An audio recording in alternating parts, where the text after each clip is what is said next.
And I want to know what you think of the fact that, Bank of America says, okay, as boom as it gets, that's the bullish scenario, the Siegel scenario, if you will, third inning of the boom. That's what he told us. Bank of America says the fund manager survey as boom as it gets. Though, then you have Tony Dwyer who says, no, it's time to take some profits. We're extremely overbought. We're heading towards a stall. So which is it?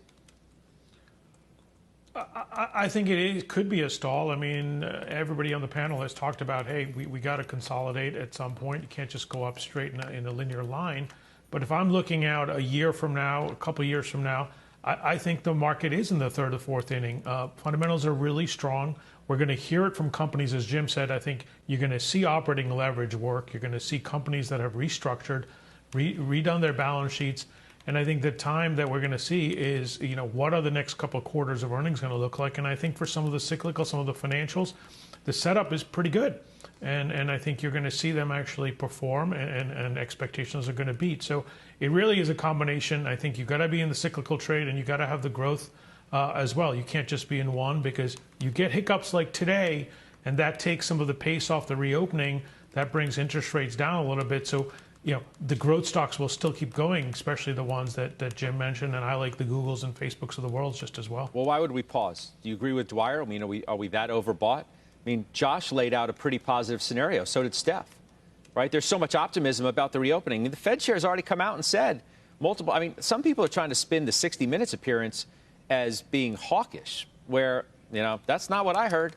And Jeremy Siegel said to us the other day that the conversation that he had with Sarah Eisen, which I've referenced every single day since she had it, was he had never heard a Fed chair more dovish than Jay Powell was on that panel that Sarah moderated.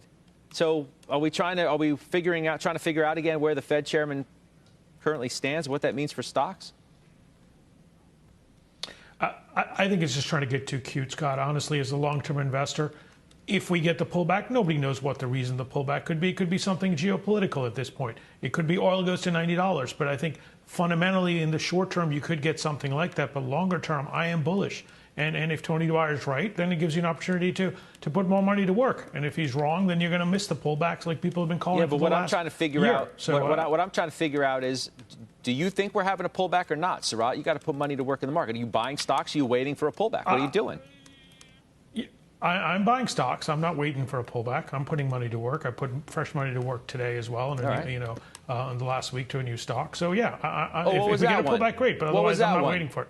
Inquiring minds want to know. What's the new stock you put money into? I want to know right now.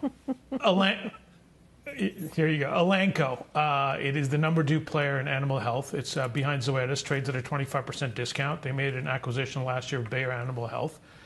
Their margins can go from low 10 to 30.